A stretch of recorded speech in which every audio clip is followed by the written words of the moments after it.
দৃষ্টান্তমূলক কাজ করতে পেরেছি। 2021 সাল পর্যন্ত 92 লক্ষ মানুষকে দারিদ্র্য সীমার উপরে তুলে আনা হয়েছে।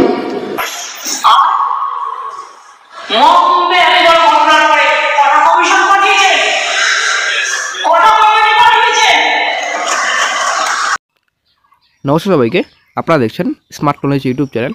তো বন্ধুরা, আজকে আমরা এই ভিডিওতে আলোচনা করব অভিযোগ সংক্রান্ত মামলার একটা গুরুত্বপূর্ণ আপডেট রয়েছে। এই ভিডিওতে সম্পূর্ণ তথ্য আলোচনা করা হবে। অবশ্যই আপনারা ভিডিওটি সম্পূর্ণ দেখুন, শেষ পর্যন্ত দেখুন। চ্যানেল নতুন দর্শক অবশ্যই চ্যানেলটিকে সাবস্ক্রাইব করে দেবেন।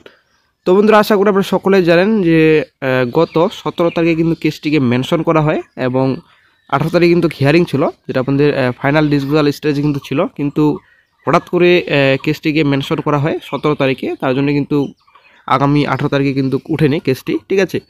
তো কেন ওই দিন মেনশন করা হয় 17 তারিখে কোর্টে, তো সেটাই কিন্তু এখন ব্যাপার।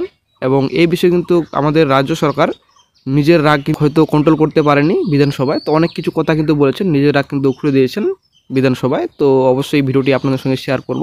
আমাদের রাজ্য সরকার, আমাদের রাজ্যের মুখ্যমন্ত্রী মাননীয়া মমতা ব্যানার্জি এই বিষয়ে কি বললেন, অভিসংহত মামলার যে কেস রয়েছে, কেসের কি রয়েছে, কার দোষ, এই কেস যে বিরাট বড় অবস্থায় পরিণত হয়েছে, কার দোষ, রাজ্যে বড়সড় কোনো রকম রিক্রুটমেন্ট হচ্ছে না এবং সম্পূর্ণ রিক্রুটমেন্ট প্রসেস বর্তমানে রাজ্যে আটকে রয়েছে, বন্ধ রয়েছে, ঠিক আছে। এবং রাজ্য সরকার কিন্তু বলছেন যে এই রিক্রুটমেন্ট প্রসেস আটকে রয়েছে, থমকে রয়েছে রিক্রুটমেন্ট রাজ্যে। এবং কার জন্য এরকম অবস্থায় আজকে আমাদের বিশেষ করে চাকরি প্রার্থীদের হতে হচ্ছে, এই বিষয়ে কিন্তু রাজ্যের মুখ্যমন্ত্রী মাননীয় মমতা ব্যানার্জি বিধানসভায় কিন্তু নিজের রাগ কিন্তু উখড়ে দিলেন। তো অবশ্যই ভিডিওটি আপনারা দেখবেন। তো আপনারা অবশ্যই দেখতে পাচ্ছেন 7-1-25 তারিখ এটা ডেট আপনাদের ছিল। এটার পর কিন্তু কোনো রকমবার হিয়ারিং হয়নি। তো হিয়ারিংয়ের ডেট রাখা হয়েছিল 28-1-25, ফাইনাল হিয়ারিং হওয়ার কথা 28-29, কিন্তু কোনো রকম 28-29 তারিখে হিয়ারিং হয়নি। তারপর আবার 18-2 রাখা হয়েছিল হিয়ারিং। তো 18-2-এর আগে 17 তারিখে কিন্তু কেসটিকে মেনশন করা হয় পিটিশনের তরফ থেকে। তো তারপর আবার ডেট এখন বর্তমানে 18-3-25 তারিখ কিন্তু রাখা হয়েছে। তো সবথেকে খারাপ খবর, সবথেকে খারাপ চাকরি প্রার্থীদের জন্য 18-3 মানে কি এখানে মাসখানেক আরও, ঠিক আছে, আরও এক মাস কিন্তু পিছিয়ে গেল অভিসংহত মামলা। এটা কিন্তু আসলেই মানে বিশাল বড় ধাক্কা একজন চাকরি প্রার্থীর, ঠিক আছে।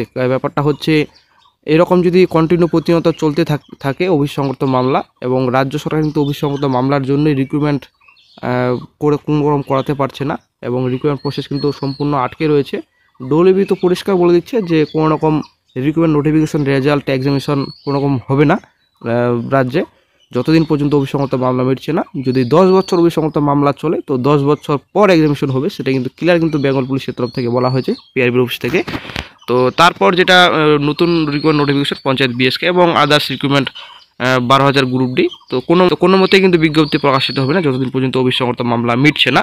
এবং সেটা কিন্তু রাজ্য সরকার স্বীকার করছে যে বিজ্ঞপ্তি প্রকাশিত হবে না এবং সম্পূর্ণ প্রসেস আটকে রয়েছে এবং নিয়োগ টোটালি বন্ধ রয়েছে অভিসংহত মামলার জন্যই। তো নিজের রাগ যেহেতু উপরে দিলেন, তো অবশ্যই বন্ধুরা নিজের রাগ কন্ট্রোল করতে হয়তো বিধানসভা পারেনি। এবং কার দোষ, আমরা তো বলছি রাজ্য সরকারের দোষ, কিন্তু উনি কিন্তু আলাদা কথা বলছেন। তো অবশ্যই ভিডিওটি আপনারা সম্পূর্ণ দেখুন। তো বন্ধুরা, অবশ্যই বিশাল বড় আন্দোলন করতে হবে, নাহলে কিন্তু এরকম কন্টিনিউ চলতে থাকলে আমাদের চাকরি প্রার্থীদের ভবিষ্যৎ কিন্তু অন্ধকার, ফিউচার কিন্তু টোটালি আমাদের খারাপ দিকে যাচ্ছে। আমাদের জেনারেশন কিন্তু টোটালি একদম শেষের পথে বলা চলে, কারণ এরকম যদি প্রতিনিয়ত চলতে থাকে টোটালি আমাদের লাইফ কিন্তু ফিনিশ। এটা একদম আমাদের অবশ্যই ভাবতে হবে। অবশ্যই একদম বিরাট বড় একটা আন্দোলন দরকার। অবশ্যই আপনারা সবাই জেগে উঠুন, বিশাল বড় একটা আন্দোলন রাজ্যে করতে হবে আমাদের, নাহলে কিন্তু এরকম কন্টিনিউ চলতেই থাকবে আশা করা যায়। এবং রাজ্য সরকার তো এটাই চায় যে রাজ্যে কোনো রকম যেন চাকরি না হয় এবং রিক্রুটমেন্ট নোটিফিকেশন যেন প্রকাশিত না হয়। রিক্রুটমেন্ট নোটিফিকেশন প্রকাশিত হলেই তো ছেলে মেয়েদের চাকরি হবে, চাকরি হলেই তো বেতন দিতে হবে। এখানে পার্মানেন্ট পোস্টে বেশিরভাগই কিন্তু রয়েছে, প্রচুর শূন্যপদ রয়েছে। তো এই সরকার তো টেম্পোরারি শুধুমাত্র টেম্পোরারি পোস্টে বিজ্ঞপ্তি প্রকাশিত হচ্ছে, একটা দুটা ভ্যাকেন্সির জন্য টেম্পোরারি পোস্টে নিয়োগ করা হচ্ছে, বেতন দিচ্ছে 8,000 10,000।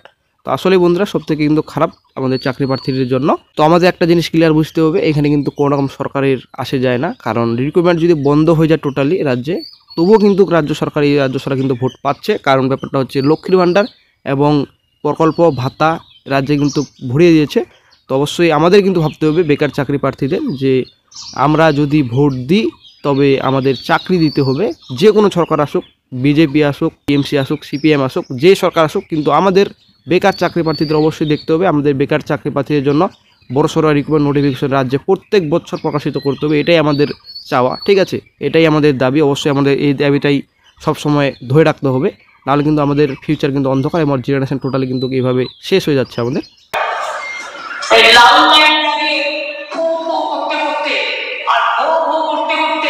সাধারণ মানুষকে বোকাট্টা করে দিয়ে আর ভিআইপিদের জন্য হাইট তুলছেন, টাকা তুলছেন, আর গরিব মানুষ প্রতি মানুষ নয়। হিন্দু ধর্মের কথা যারা বলে গর্ববোধ করেন, আমি গর্ববোধ করি আমি হিন্দু ধর্মের লোক, কিন্তু আমি সর্বধর্মের লোক, এটা নিয়ে আমি বেশি গর্ববোধ করি। কিন্তু আপনারা যখন আমার বাড়িতে রোজই পুজো হয়, আমি দিন করে পুজো করি, আপনাকে সেটি বলবেন ধর্ম যার যায় হৃদয়ের ব্যাপার, ধর্মটাকে বিক্রি করে দেওয়ার জায়গা নয়। আপনাদের জানবার জন্য আমার বাবার অনেক সম্পত্তি ছিল, দেখুন সম্পত্তি আমরা একটু নিয়ে নিই, ছিল নিজস্ব সম্পত্তি ছিল, নিয়ে নিই আমরা, মাথায় রাখবে গ্রামে সব কথা চালু আছে। আমি কিছুদিন আগে মুসলমানরা গিয়েছিলাম, বাবার অন্যদের ছেলে মেয়েদের ওপরে দিয়ে দিয়েছি, আর পুজো পাঠ করতে হয় না। আমার কাছে এসে বললেন সই করে দেবে, আপনার কেন? বললো আমরা রামপুরের তো অসুবিধা আছে। আপনি ছিলেন যে আমরা রামপুরে একটা মন্দির করতেছি, আমি একবার জিজ্ঞেস করলাম না, আমি আগে সই করার অধিকারী কিনা তাও জানি না, কিন্তু দারিদ্র্য দূরীকরণের ক্ষেত্রে আমরা দৃষ্টান্তমূলক কাজ করতে পেরেছি। 2021 সাল পর্যন্ত 92 লক্ষ মানুষকে দারিদ্র্য সীমার উপরে তুলে আনা হয়েছে। এখন সেই সংখ্যাটি বেড়ে 1,72,00,000 হয়েছে। আপনারা কেউ কেউ সাঁওতালি টিচারদের জন্য বলেছেন বিরোধী দল, হ্যাঁ সাঁওতালি টিচার, প্যারা টিচার দেওয়া হয়েছে, তাদের রিক্রুটমেন্টের জন্য নোটিশও জারি করা হয়েছে। কিন্তু আমাদের কিছু বন্ধু বান্ধব যারা আমাদের পছন্দ করে না, তারা ওবিসি কেন রিজার্ভেশন পাবে সেইটা নিয়ে কোর্টে মামলা করে হাইকোর্ট থেকে স্টে করেছে। কেসটা এখন সুপ্রিম কোর্টে আছে, সেই জন্য সব রিক্রুটমেন্ট আটকে আছে। কারণ আমাদের নিয়ম ছিল তাদের নিয়ে করা, আমি তাদের বঞ্চিত করতে পারি না। তাই যতক্ষণটা পয়সাটা না হচ্ছে, রিক্রুটমেন্টটা দেরি হচ্ছে, because of my common friends from opposition, the jealous people, they are very jealous, হিংসুটে কুচুটে চক্রান্তকারী ষড়যন্ত্রকারী, কারো ভালো সহ্য করতে পারে না। এতে যে লক্ষ লক্ষ ছেলে মেয়ে বাংলার চাকরি হতো, সেটাকে তোমরা আটকে দিলে, লজ্জা করে না? কাউকে চাকরি দেওয়ার ক্ষমতা নেই, বন্ধ করে দেওয়ার ব্যবস্থা। তা সত্ত্বেও শুনলে খুশি হবেন, আমরা 2 কোটি ছেলে মেয়ের চাকরির বন্দোবস্ত করেছি বিভিন্ন অর্গানাইজেশনে। শুধু উৎকর্ষ বাংলা থেকে 10 লাখ ছেলে মেয়ে চাকরি পেয়েছে, আরো কয়েক লক্ষ প্রসেসে আছে।